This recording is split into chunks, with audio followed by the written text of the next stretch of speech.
Okay, this person says, "Hello, John. My question is simple. How do I hang on to myself and my truth in the face of intense external pressure? Thank you." Oh, it's easy. That is the question we're all facing. That is the question we're all facing. And, it's not new. Like, that's a question that people have been facing for a long time. And it's one of the trickiest things in the spiritual life because, okay, if you're in an oppressive regime and it's very obvious what is challenging your truth, that's kind of easy in a way, because it's very kind of black and white. It's very clear what to do and what you're up against. But in the spiritual life, or the life in consciousness, in my experience anyway, it's much trickier because it's more subtle. Well, much more subtle. You threw a gorse bush there. Much more subtle. And you're up against kind of societal pressures there, and the subtle pressures of society.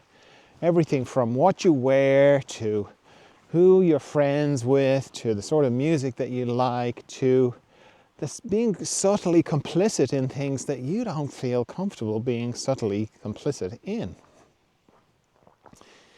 Maybe you have to leave the job.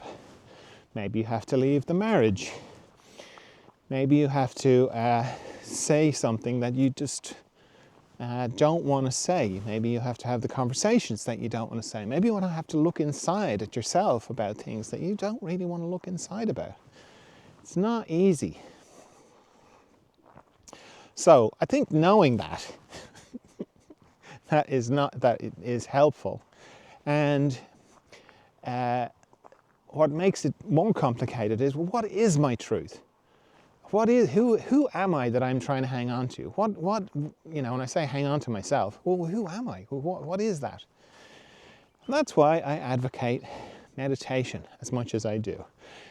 Now, I'm not talking about any old meditation. I'm talking about the sort of meditation I do, which is, you can always go and do the training if you want to find out the way I meditate. But in essence, it's meditation for growth in consciousness. So you're up against, and you're up at the coal face of your unconsciousness.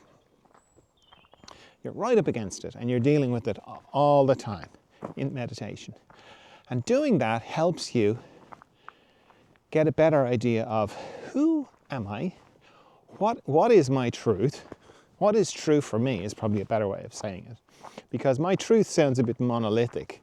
And because we're in the process of becoming more conscious all the time, it changes and it grows. And it's a dynamic living thing. So this is my truth, But you can say this is true for me. I think that's a probably more accurate and flexible, bit more space in there, a bit more wiggle room. Not to wiggle out of, but just to not be rigid.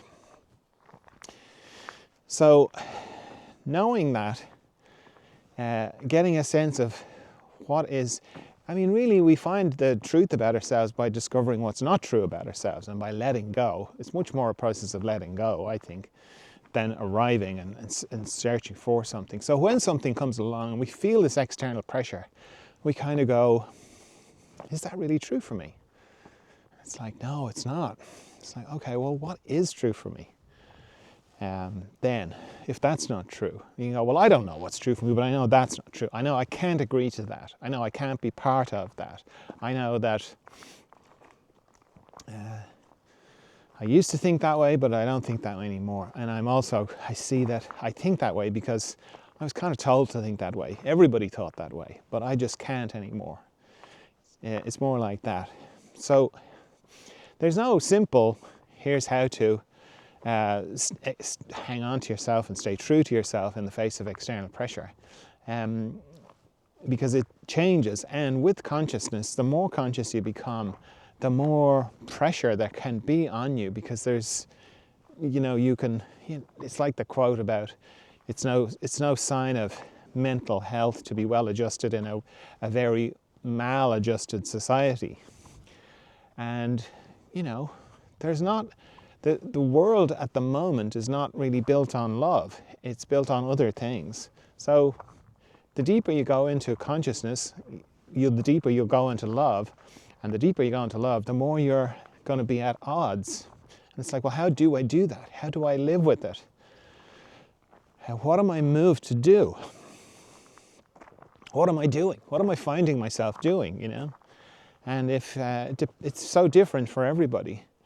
And there's no one, everybody, whatever comes up in you to do, then that's the right thing for you to do in response. So for some people it will be, they'll become activists. For other people they'll get into the system and they'll try and change it from within. For other people they will respond to it energetically and deeply meditatively. For other people they'll just won't do anything externally on the surface.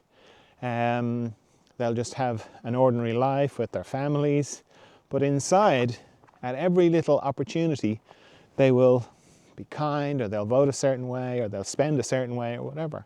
And all of that is okay. It doesn't really matter what other people do, it's what are you moved to do? And what you're moved to do is hard to discern, because you're not sure whether you're doing something out of reaction, or you're doing something out of conditioning, or you're doing something because it's the movement of the deepest part of you. So it's all a mystery. Like the mystery, as I talk about it, is expressing itself outside you and inside you all the time. And one of the ways you can know about how the mystery is expressing itself is what you do, what you're moved to do. And to kind of preen that of your unconsciousness gives you a much clearer expression of what the deepest part of you is moving you to do. And the more you do that, the more satisfying it is. And generally, the more in tune with it you are, the more, it's hard to describe, it's like a feeling of rightness. Even though the external pressure might be intense, you'll kind of be able to withstand it because you know that you're responding to the deepest part of you as you move forward, or in whatever it is that you're doing. So, not easy, but then what else are you going to do with your life except be true to yourself? Really.